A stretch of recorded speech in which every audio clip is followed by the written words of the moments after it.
मैं मंदिर में जाऊंगा, मैं गुरुद्वारे में जाऊंगा, मैं मस्जिद में जाऊंगा।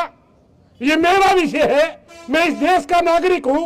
बाबा साहब भीमराव अम्बेडकर ने मेरे को अधिकार दिया है।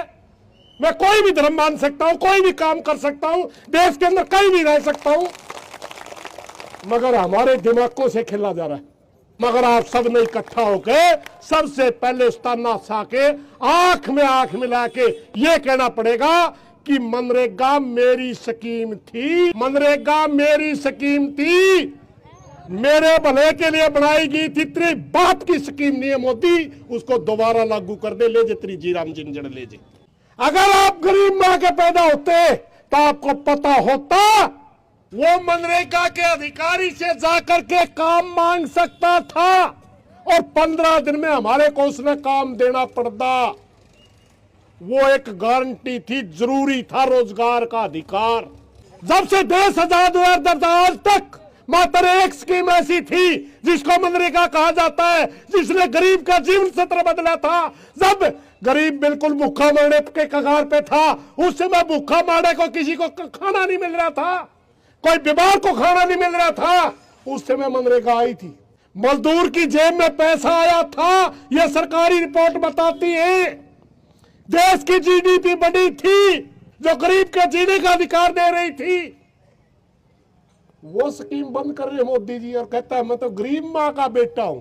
आज जब हमारे बच्चे पढ़ लिख के सवाल करते, आज जब हमारे बच्चे पढ़ लिख करके रोजगार मांगते, आज जब हम आंख में आंख मिला करके जब राज करने वाले सब लोगों से बात करते, इनके इस बात की तकलीफ है, हजम नहीं हो रही।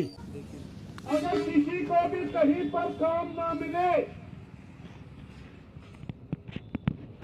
वो मनरेगा के अधिकारी से जाकर के काम मांग सकता था और 15 दिन में हमारे को उसने काम देना पड़ता। वो एक गारंटी थी, जरूरी था रोजगार का अधिकार। मगर जो ये जीराम जी आया है, यह योजना है इच्छिक योजना।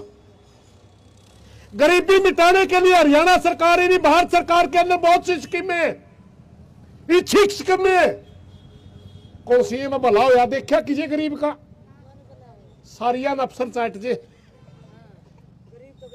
जब से देश आजाद हुआ तब आज तक मात्र एक स्कीम ऐसी थी जिसको मनरेगा कहा जाता है, जिसने गरीब का जीवन सत्र बदला था। जब गरीब बिल्कुल भूखा मरने के कगार पे था, उस समय भूखा मरने को किसी को खाना नहीं मिल रहा था, कोई बीमार को खाना नहीं मिल रहा था, उस समय मनरेगा आई थी। आत्महत्या कर रहे थे लोग। और पूरे देश के अंदर जब मनरेगा को बजट दिया गया,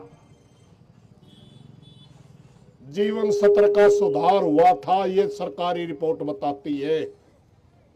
मजदूर की जेब में पैसा आया था, यह सरकारी रिपोर्ट बताती है। देश की जीडीपी बढ़ी थी, यह सरकारी रिपोर्ट बताती, हम नहीं बताते।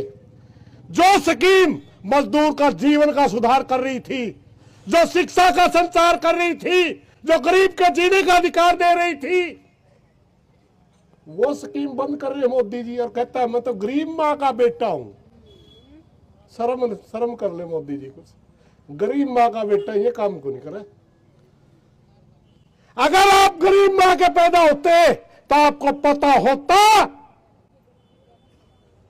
कि हमारी 60-60 साल की बुजुर्ग महिलाएं मनरेगा के अंदर कहते काम थोड़ा हुआ। अरे भैया स्कीम की का मेन मकसद क्या था? भूखमरी को मिटाना था इसका मकसद। काम इसका मकसद ही नहीं था। जिसको कोई भी काम ना मिले उसको काम देना था इसका मकसद। बस सवाल, अगर कोई स्कीम सरकार लेकर आवे, दान के रूप में देवे, आदमी स्वाभिमान से जी नहीं सकता। इसलिए ये एक ऐसी स्कीम लाई गई थी, काम थोड़ा हो, थोड़ा बने, घना बने, ये महत्व नहीं रखता, मगर काम पर जावे और आत्म सम्मान के साथ खाना खावे। ये स्कीम थी। वो गरीब से गरीब आदमी की इज्जत बचाई थी इसने। गरीब से गरीब आदमी के पैरों में खड़े हुए थे और इस स्कीम का ही वो असर था कि हर घर में शिक्षा पहुंची।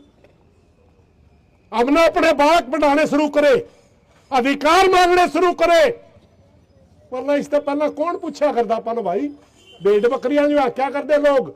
आज जब हमारे बच्चे पढ़ लिख के सवाल करते, आज जब हमारे बच्चे पढ़ लिख करके रोजगार मांगते, आज जब हम आंख में आंख मिला करके जब राज करने वाले सब लोगों से बात करते, इनके इस बात की तकलीफ है, हजम नहीं हो रही।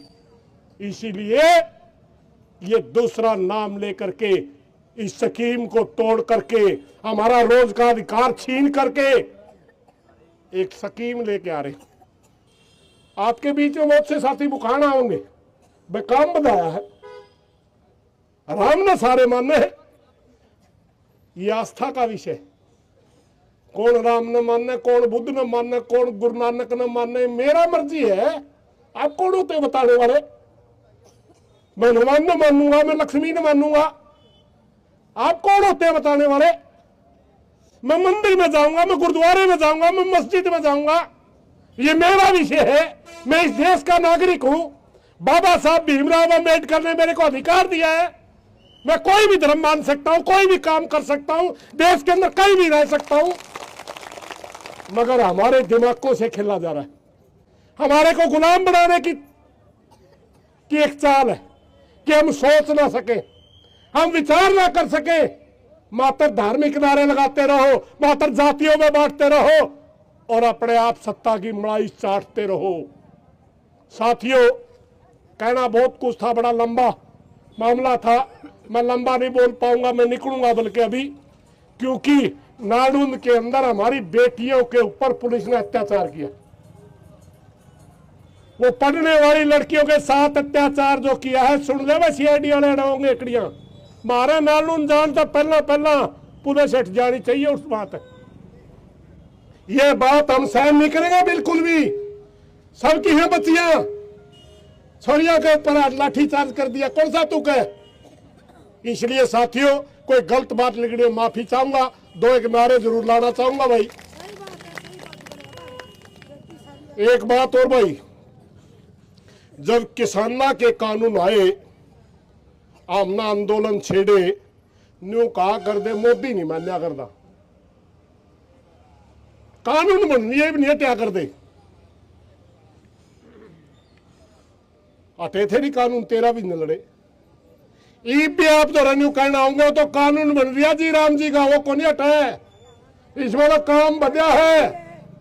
मगर जो सारा मनरेगा का मजदूर अपने पैर पे खड़े हो गया तो कानून हटेगा, हटेगा खड़े। पूरे देश का मजदूर जिस दिन एक माड़ा में बढ़ के, हम 500 संगठन थे किसानों के, एक दो कौन था, 500 संगठन सारे के सारे इकट्ठे होकर दिल्ली के ऊपर बैठे थे जाकर के। मेरी मजदूर संगठनों से प्रार्थना है, आज ये कॉल दी थी हमने, मजदूरों के साथ मिलकर दी थी।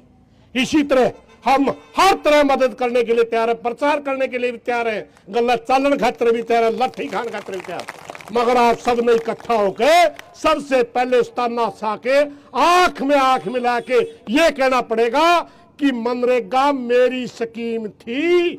मजदूर कहे मनरेगा मेरी स्कीम थी, मेरे भले के लिए बनाई गई थी, तेरी बात की स्कीम नहीं है मोदी, उसको दोबारा लागू कर दे, ले जे तेरी जी राम जिंजड़ ले जे, ये कहना पड़ेगा। इसलिए साथियों, कोई गलत बात लगे माफी चाहूंगा। धन्यवाद।